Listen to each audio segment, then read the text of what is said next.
Great news, everybody. It seems that slowly but surely the world is coming back to normal. And for us in the car industry, there's no greater sign of that than a new product launch.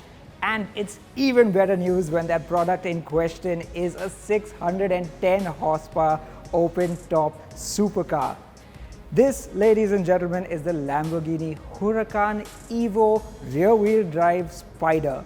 And although the world has maybe not quite healed enough for me to take it out for a test drive just yet, I'm here to tell you everything you need to know about it. So let's start with the most obvious thing, the way this car looks, which, like the rear-wheel drive coupe, is a little bit different from the all-wheel drive models.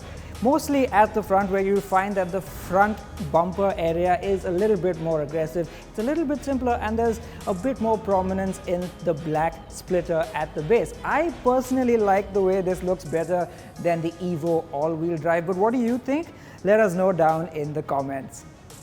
The main event, of course, is the Alfresco Cabin, but should you want to protect yourself from the elements, a fabric roof can be made to fold over at the press of a button. This frankly is an event in itself, taking 17 seconds to complete, even at speeds of up to 50 kph. Now, this fetching shade of blue Sideris paint was picked by the owner of this car from Lamborghini's vast ad personam personalization catalog.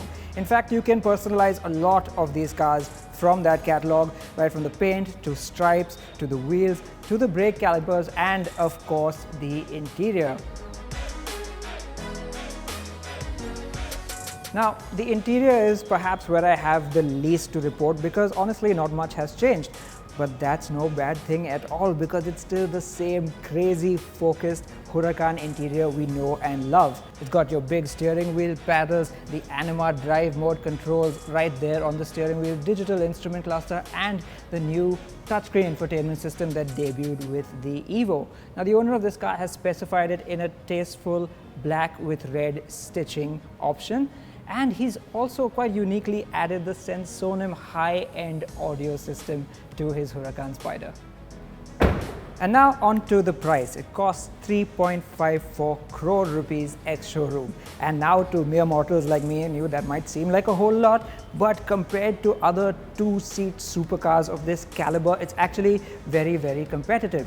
Now, how have they managed to achieve that competitive price? Well, they've been very, very clever about the way they've specified the standard equipment on the car. Now, a lot of the stuff that's standard on the four-wheel drive Huracan Evo is optional on this car. You can still get it, but you do have to pay a bit extra. Examples of things that are standard on the four-wheel drive car that are optional on this one are adaptive dampers, carbon ceramic brakes, and even parking sensors. But the one that is optional on this car and we do really recommend taking is the front nose lift function. You really need it on Indian roads.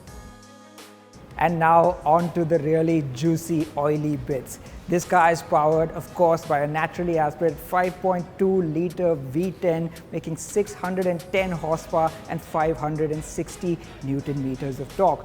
It will do 0 to 100 in 3.5 seconds and it will do 0 to 200 in 9.6 seconds. Now, that 0 to 100 time is about 0.4 of a second slower than the all-wheel drive version, but I think you'll agree that's an acceptable amount. It weighs about 1,509 kilograms, which is not too bad, but then it is a whole 120 kilograms heavier than the coupe equivalent.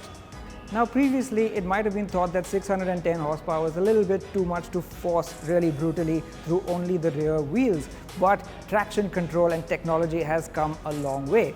While the all-wheel drive version comes with something called LDVI or Lamborghini Dinamica Veicolo Integrata, I'm sorry for the pronunciation, this one gets a far simpler system. It's simply called PTC, Performance Traction Control, and it only acts on the rear wheels, of course.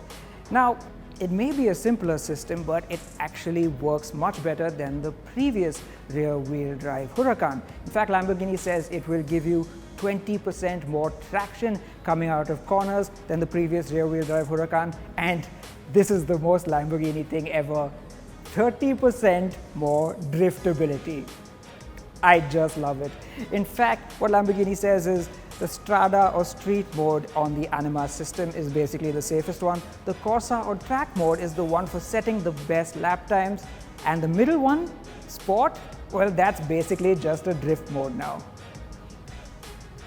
And that brings us on to where this rear-wheel drive Spyder fits in the Huracan range. Well, the RWD is the R8W, the rawest version of the Huracan you can get. And I mean that in the best possible way.